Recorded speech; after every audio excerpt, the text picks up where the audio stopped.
আলাইকুম ওয়া রাহমাতুল্লাহ। প্রিয় এইচএসসি পরীক্ষার্থী ভাই বোন বন্ধুরা, যারা আমার কথা শুনছ সারা বাংলাদেশ অথবা বাংলাদেশের বাইরে থেকে, আমি মূলত আজকে যে ভিডিওটা উপস্থাপন করব সেটা আমাদের বাংলা সাহিত্যের একটা বিখ্যাত উপন্যাস লাল সালু নিয়ে। তার আগে আমি একটা কথা বলে নেই তোমাদেরকে ছোট্ট করে। আমাদের এইচএসসি পরীক্ষার্থী যারা আছো সায়েন্স এবং কমার্সে এবং আর্টসে, অনেকেই আছো বাংলা সাহিত্যটাকে ভালোবেসে বাংলা পড়ো না। বাংলা সাহিত্য সবার ভালো লাগতে হবে এরকম কোনো কথা তো নয়। কেউ ডাক্তার হতে চায়, কেউ ইঞ্জিনিয়ার হতে চায়, কেউ ব্যবসায়ী হতে চায়। এক একজনের অ্যাম্বিশন এক একটা। তবে তার মধ্যে একজন দুজন যারা সাহিত্যপ্রেমী আছে তাদের জন্য আজকের আমার এই ভিডিওটা নয়, কারণ তারা নিজেরা সাহিত্যপ্রেমী, তারা নিজেরাই লাল সালু উপন্যাসটা পড়েছে এবং পড়ে এই লাল সালু উপন্যাসের বিস্তারিত আত্মকরণ করেছে। তাদের প্রস্তুতি ভালো এবং তারা পরীক্ষা ভালো দেবে। আমার এই ভিডিওটা তাদের জন্য যারা ঠেকায় ফোটে বাংলা পড়েছ। কি করবে, তোমাদের এইচএসসি পরীক্ষায় 200 মার্কের বাংলা বাধ্যতামূলক, এটা আমাদের মাতৃভাষা। তো যে ছেলেটা ডাক্তার ইঞ্জিনিয়ার হবে তাকে এ প্লাস পেতে হবে, গোল্ডেন এ প্লাস। তাহলে বাংলা এ প্লাস না পেলে তার কি চলে? চলবে না। অতএব তোমাকে বাংলা এ প্লাস পেতে হলে বাংলায় ভালো প্রস্তুতি নিতে হবে। তুমি সাহিত্যটাকে ভালোবাসো আর না বাসো। তো তোমাদের জন্য আমি বিষয়টা সহজ করে উপস্থাপন করব। লাল সালু উপন্যাসটা তুমি যদি এখন পড়তে শুরু করো, 26 তারিখ পরীক্ষা, আজকে হলো 12 তারিখ, আর মাত্র 14 দিন আছে। হয়তো তোমার 14 দিন লেগে যাবে। আমি তোমাকে এই কষ্টটা দিতে চাই না। আজকে আমি 20 থেকে 25 মিনিটের মধ্যে লাল সালু উপন্যাসের বিস্তারিত সাতকাহন যেটাকে আমরা বলি তোমাদের সামনে তুলে ধরবো, এবং এটা সাহিত্য হিসাবে তোমাদেরকে উপস্থাপন করব না, সাহিত্যপ্রেমী হিসাবে উপস্থাপন করব না, আমি একজন সাহিত্যিক এই হিসাবে উপস্থাপন করব না। উপস্থাপন করব তোমরা কিভাবে ভালো নাম্বার পেতে পারো। অর্থাৎ এই সাহিত্যটার খুঁটিনাটি যে সমস্ত বিষয়গুলো জানলে পরে তুমি লাল সালু উপন্যাসটা না পড়েও লাল সালু উপন্যাস থেকে ভালো একটা আনসার দিতে পারবা। এই রকম করে আমি ভিডিওটা তৈরি করার চেষ্টা করব। তা আসো বন্ধুরা, আমি আমার পরবর্তী স্লাইডে যাই। এই যে দেখতেছ, একজন দাড়িওয়ালা পাঞ্জাবি পরা মানুষ, এটা হলো মজিদ, প্রতীকী চরিত্র। এখানে সবগুলো প্রতীকী চরিত্র। পিছনে যাদেরকে দেখছ এরা কুসংস্কারাচ্ছন্ন গ্রামবাসী। বিস্তারিত আমি পরে বলবো। আমরা মূল আলোচনায় চলে যাই। লাল সালু উপন্যাসের লেখক সৈয়দ ওয়ালিউল্লাহ। সৈয়দ ওয়ালিউল্লাহ তার লেখনীতে সবসময় এক্সট্রাঅর্ডিনারি। তিনি আমাদের সমাজে বদ্ধমূল যে ধারণা, ধর্ম ব্যবসা গেঁথে বসা, যে ধর্ম ব্যবসা, এটাকে উচ্ছেদ করার জন্য, এটাকে বিট্রে করার জন্য তিনি অনেক লেখালেখি করেছেন। তার মধ্যে সবচেয়ে আলোচিত উপন্যাস হচ্ছে লাল সালু। এই উপন্যাসটি প্রকাশ হয়েছে 1948 সালে। বাংলা সাহিত্যের গুরুত্ব অপরিসীম।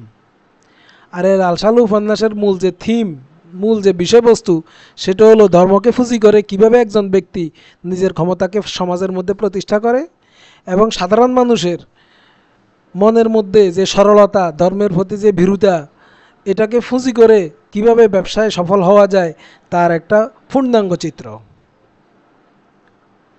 তোমরা স্লাইডগুলোকে প্রয়োজনে স্কিপ করে স্ক্রিনশট নিবা, তাহলে তোমাদের নোটস নিতে সুবিধা হবে।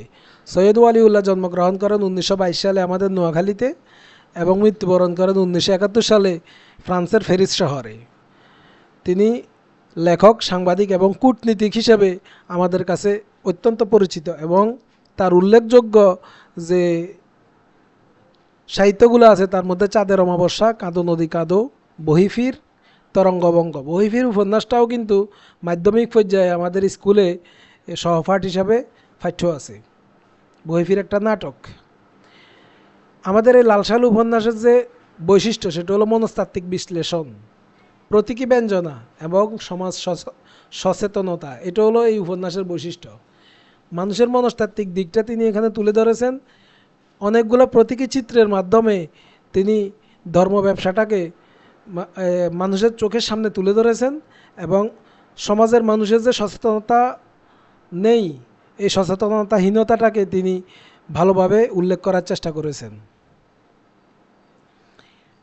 এই উপন্যাসের প্রেক্ষাপট এবং বিষয়বস্তু হলো, ঘটনাটা হলো মহব্বতনগর গ্রামের। এই যে মহব্বতনগর গ্রাম, এটাও একটা প্রতীকী। মহব্বতনগর নামটার মধ্যে গ্রামের মানুষের মধ্যে একটা মহব্বত ভাব আছে। বাংলাদেশের প্রত্যন্ত একটি গ্রাম, অশিক্ষিত, যেখানে পড়ালেখার আলো নাই। এবং এই উপন্যাসটা সময়কাল হচ্ছে অবিভক্ত বাংলার গ্রামীণ পটভূমি। বাংলা যখন বিভক্ত হয় নেই, ভারতীয় উপমহাদেশের বাংলা, গ্রাম বাংলা বলতে পূর্ব বাংলা, পশ্চিম বাংলা অবিভক্ত অবস্থায় ছিল। সকল বাংলাভাষীর লোকরা একই রাষ্ট্রের অধিবাসী ছিল। এই উপন্যাসের মূল যে বিষয়বস্তু, ধর্মকে ব্যবহার করে মানুষের সরলতাকে শোষণ করা। মজিদ সেটা করেছে। গ্রামীণ সমাজের পশ্চাৎপদতা, অর্থাৎ গ্রামের মানুষেরা শিক্ষা দীক্ষার দিক থেকে অনেক পিছিয়ে ছিল এবং তারা ছিল কুসংস্কারাচ্ছন্ন, আধুনিক মনস্ক হতে পারে নাই তখনও। আর মজিদের মতো একজন মানুষের ক্ষমতার অপরিসীম লোভ এবং তার প্রভাব এই উপন্যাসে ফুটে উঠেছে। আর গ্রামের মানুষের যে ধর্মভীরুতা এবং অন্ধবিশ্বাস, সেটাকে তিনি ভালোভাবে তুলে ধরতে পেরেছেন। গ্রামের মানুষের এই ধর্মভীরুতা এবং অন্ধবিশ্বাসের জন্যই মজিদের মতো মানুষ মোহাম্মদপুর নগর গ্রামে বাস্তুহীন হয়ে এসে একেবারে শিকড় গজিয়ে বটবৃক্ষের মতো হয়ে গেছে। এই উপন্যাসের প্রধান যে কয়েকটা চরিত্র আছে, তার মধ্যে এক নাম্বার হলো মজিদ। এই উপন্যাসের প্রধান চরিত্র, আমি বলবো খলনায়ক। তার পেশা হলো সে ধর্ম ব্যবসায়ী। ধর্মকে পুঁজি করে নিজের টাকা উপার্জনের হাতিয়ার হিসেবে ব্যবহার করেছে। তার প্রথম স্ত্রী রহিমা অত্যন্ত ধর্মপ্রণা এবং স্বামীর বাধ্য। তার জমিরন হলো মজিদের দ্বিতীয় স্ত্রী, কম বয়সী এবং প্রতিবাদী। আক্কাস হলো আধুনিক মনা তরুণ, যে গ্রামের উন্নতিতে স্কুল প্রতিষ্ঠা করতে চেয়েছিল। খালু হলো গ্রামের প্রভাবশালী ব্যক্তি এবং মজিদের একান্ত সহায়ক। হাসু নির্মা একজন কাজের মহিলা, যার প্রতিও এই মজিদের লোলুপ দৃষ্টি ছিল। ভোররাত্রিতে হাসু নির্মা যখন ধান সিদ্ধ করত, এই আফসা আলোতে, আগুনের আফসা আলোতে তার ফ্যাটের দিকে, পিঠের দিকে, তার শরীরের দিকে মজিদের নজর গিয়েছিল, যদিও মজিদ সেই সুযোগের সদ্ব্যবহার করতে পারেনি। মজিদের চরিত্রটা আমি কি বিশ্লেষণ করবো? এতক্ষণ পর্যন্ত মজিদ সম্পর্কে আপনাদের মনে অনেকটা ধারণা হয়ে গেছে। মজিদ ছিল একেবারে ক্ষুধার্ত, আশ্রয়হীন এক আগন্তুক, এবং সে ছিল উত্তরবঙ্গের কোনো একটা গ্রামে। সেখান থেকে মোহাম্মদপুর নগর গ্রামে এসে একেবারে মোড়ল হয়ে ওঠে। সে ছিল অত্যন্ত ধূর্ত এবং চতুর। ধর্মকে নিজের স্বার্থে ব্যবহার করে কাজে লাগাতে সে অত্যন্ত পারদর্শী। ধর্মকে পুঁজি করে গ্রামের ক্ষমতা নিজের হাতে সে কুক্ষিগত করে তোলে। তার যত প্রতিদ্বন্দ্বী ছিল, সে কৌশলে, কূটকৌশলে তাদেরকে সরিয়ে দিয়েছে। সে ছিল ভণ্ডফির, মিথ্যা মাজার প্রতিষ্ঠা করে গ্রামের মানুষের সরলতাকে কাজে লাগিয়েছে। অথচ অন্তরের দিক থেকে সে ছিল ভীতু, সবসময় নিজেকে ইনসিকিউর ফিল করতো। কখন আমার এই ক্ষমতা প্রতিপত্তি হারিয়ে যায়, এই ভয়টা তার সবসময় ছিল। আর এই ভয়টার জন্যই সে গ্রামের মানুষের উপরে এই ধর্মের ভয়টাকে, মানুষের অলিক কল্পনা বা যে একটা ধর্মের প্রতি মানুষের অলৌকিক একটা ধারণা, ওই ধারণাটাকে তিনি বারবার ব্যবহার করেছেন।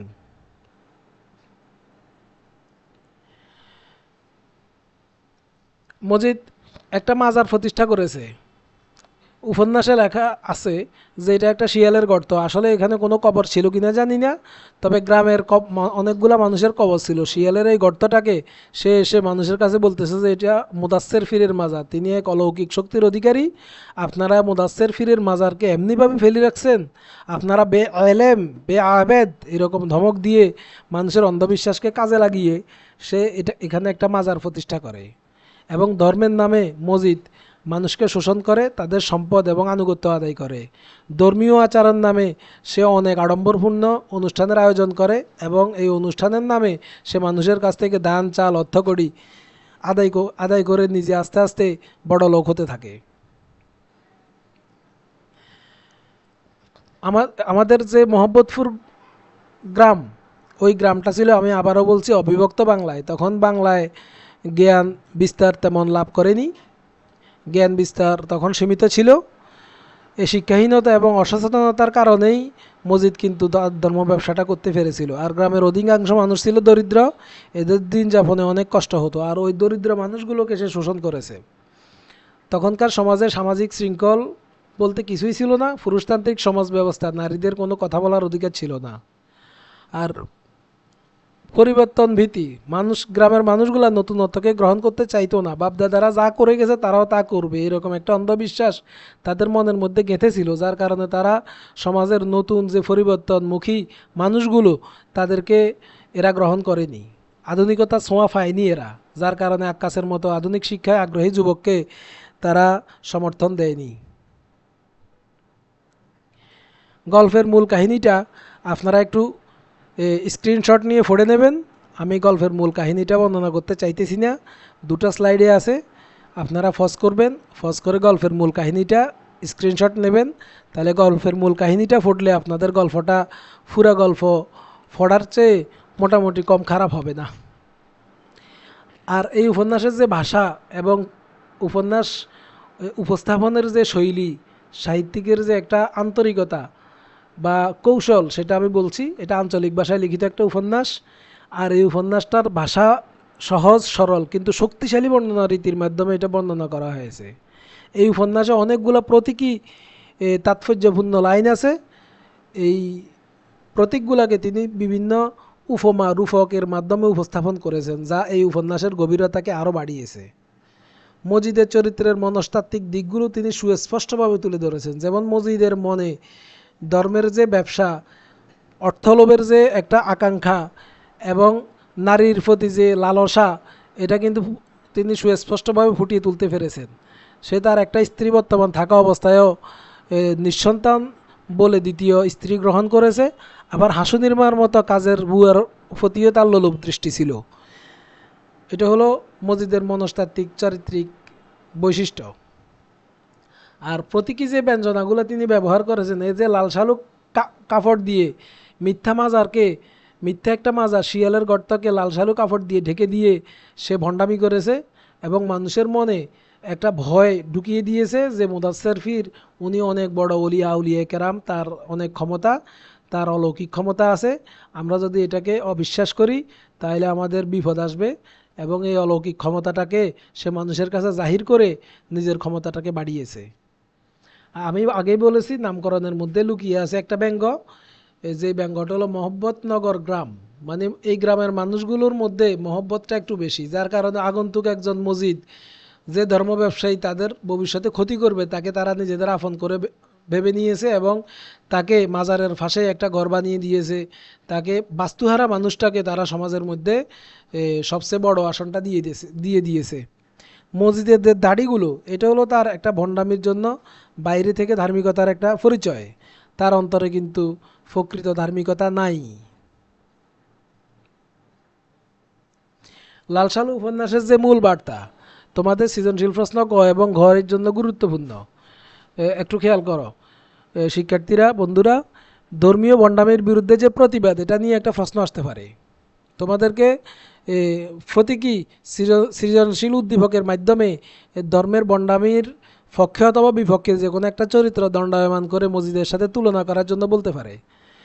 আর আমাদের সমাজে প্রচলিত যে কুসংস্কার এবং অন্ধবিশ্বাস ছিল এবং এটার যে একটা ক্ষতিকর প্রভাব ছিল, এই নিয়ে একটা প্রশ্ন হতে পারে। কোনো একটা চরিত্রকে তোমাদের সামনে তুলে ধরা হতে পারে যে কুসংস্কারাচ্ছন্ন অথবা অন্ধবিশ্বাসের প্রতীক, অথবা এইরকম একটা চরিত্র দেখাতে পারে যে কুসংস্কারাচ্ছন্ন নয়, অন্ধবিশ্বাসী নয়, সে নতুন চেতনায় বিশ্বাসী।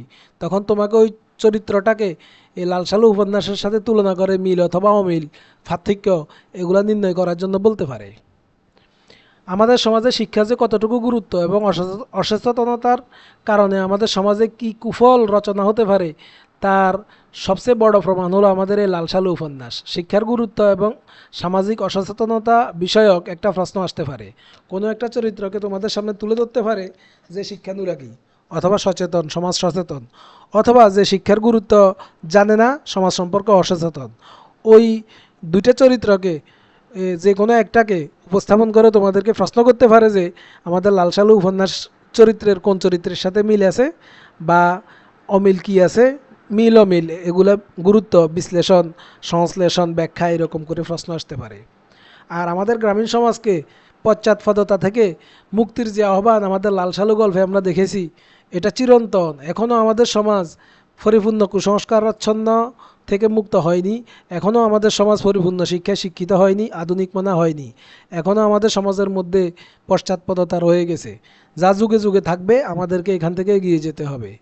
আর ক্ষমতার অপব্যবহার সম্পর্কে যে মেসেজটা তিনি দিয়েছেন, আমাদেরকে মনে রাখতে হবে আমাদের সমাজে কেউ যাতে আমাদের দুর্বলতাকে ফুঁসি করে নিজের শিকড় গজিয়ে আমাদের উপরে ক্ষমতার অপব্যবহার করতে না পারে। এই সম্পর্কে একটা প্রশ্ন হতেই পারে। প্রিয় শিক্ষার্থীরা, আমি তাড়াতাড়ি ভিডিওটা শেষ করার জন্য কথাগুলো অত্যন্ত দ্রুত বলছি।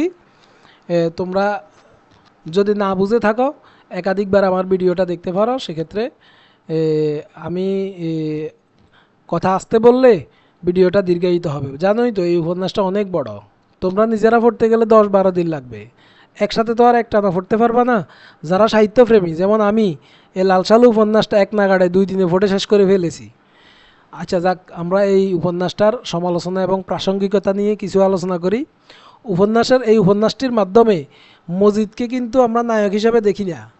লেখক এই মজিদকে খলনায়ক হিসাবে উপস্থাপন করে তার ধর্মীয় ভণ্ডামির মুখোশ উন্মোচন করে দিয়েছেন, যা একান্তই প্রাসঙ্গিক। আমাদের সমাজে এখনও এরকম ধর্ম ব্যবসায়ী মাজারপন্থীরা আছে, যাদের মুখোশ আমাদের সামনে আছে। তবুও অনেক ধর্মভীরু মানুষ, অনেক কুসংস্কারাচ্ছন্ন মানুষ এখনও মাজারে যায় এবং মানত করে, পূজা দেয়। প্রাসঙ্গিকতা, আজকের সমাজে ও ধর্মকে পুঁজি করে বিভিন্ন শোষণ এবং ভণ্ডামি দেখা যায়। এই উপন্যাসটি আজও সমানভাবে প্রাসঙ্গিক এবং আজও আমাদেরকে মেসেজ দেয় এই ভণ্ড ব্যবসায়ীদের সম্পর্কে। আর সমাজ পরিবর্তনে এই উপন্যাসটা একটা বড় নিয়ামক শক্তি হিসাবে কাজ করেছে। এই উপন্যাসটি পাঠককে ধর্মীয় ভণ্ডামি সম্পর্কে সচেতন করে, আধুনিকতার পক্ষে দাঁড়াতে অনুপ্রাণিত করে এবং সকল প্রকারের ধর্ম ব্যবসায়ীদের বিরুদ্ধে আমাদেরকে সাহস যোগায়। জমিরনের মৃত্যুটা ছিল আরেকটা প্রতীকী ঘটনা। জমিরন যখন মারা যায়, তার মৃতদেহটা পাওয়া গেছে মাজারে এবং তার মাথাটা বাইরে, ফাঁটা মাজারের উপরে। লেখক সুকৌশলে জমিরনের ফাঁটা মাজারের উপর রেখে এটা প্রমাণ করতে চেয়েছেন যে মাজার পূজারী ভণ্ড এবং এই মাজারকে আমরা ঘৃণা করি, এটা ঘৃণার প্রতীক। জমিরনের এই ফাঁ তুলে দেওয়ার মধ্য দিয়ে তিনি প্রমাণ করেছেন যে মানবতার পদতলে ফিষ্ট এই ভণ্ড যারা মাজার পূজারী এবং মাজারগুলো। তবে আমি তোমাদেরকে বলে রাখি, আমাদের ভারতীয় উপমহাদেশে ইসলাম এসেছে এই ফিরদের মাধ্যমে। অগণিত ফির আরব বিশ্ব থেকে আমাদের দেশে এসে এই দেশের অমুসলিম এবং বিভিন্ন ধর্মাবলম্বী মানুষগুলোকে ধর্মের পথ দেখিয়েছেন, আলোর পথ দেখিয়েছেন। তারা আলোকিত মানুষ। তারা কখনোই বলেননি যে আমার মৃত্যুর পরে আমার একটা মাজার প্রতিষ্ঠা করো এবং এখানে পূজা করো। তারা কখনো এটা বলেননি, কারণ তারা ছিলেন প্রকৃত ধার্মিক। কিন্তু তাদের মাজারকে ব্যবহার করে যারা ব্যবসা করতেছে, আমি এদের বিরুদ্ধে বলছি। আমি কোনো মাজারের বিরুদ্ধে এবং মাজারের ভিতরে যিনি আছেন ফির, পবিত্র মানুষ, পবিত্র মনের অধিকারী, আমি তার সম্পর্কে বলি নেই। আমি বলছি ওই ভণ্ড মাজার ব্যবসায়ী সম্পর্কে, এবং লেখকও সেটাই বলেছেন। আমি এই উপন্যাসের একেবারে শেষ প্রান্তে আছি। লাল সালু উপন্যাস বাংলা সাহিত্যের এক অমূল্য সম্পদ। এটি কেবল একটি গল্প নয়, গ্রামীণ সমাজের এক বাস্তব চিত্র। উপন্যাসটি সৈয়দ ওয়ালিউল্লাহর এক অসাধারণ সৃষ্টি এবং তার পর্যবেক্ষণ শক্তি এবং লেখনীর সুস্পষ্ট প্রমাণ। এটি পাঠককে ধর্মীয় ভণ্ডামি এবং কুসংস্কারের বিরুদ্ধে চিন্তাভাবনা করতে উৎসাহিত করে। তো প্রিয় শিক্ষার্থীরা, আমাদের আলোচনা শেষ। তোমাদেরকে ধন্যবাদ জানানোর আগে আমি একটু নিজেকে দেখাই, তো আমার সাথে তোমাদের একটু পরিচিত। তো প্রিয় শিক্ষার্থীরা, তোমাদের অনুপ্রেরণা ফেলে আমি উত্তরোত্তর প্রতিদিন একটা করে ভিডিও তোমাদের জন্য আপলোড করব এবং আমি চেষ্টা করব বাংলা সাহিত্যের সবগুলো গল্প, কবিতা, নাটক এবং প্রবন্ধ একটার পর একটা আমার এই চ্যানেলে আপলোড করব। সেটা তোমাদের অনুপ্রেরণা পেলে, তোমাদের সাড়া ফেলে। তো ধন্যবাদ সবাইকে। আসসালামু আলাইকুম ওয়া রাহমাতুল্লাহি ওয়া বারাকাতুহু।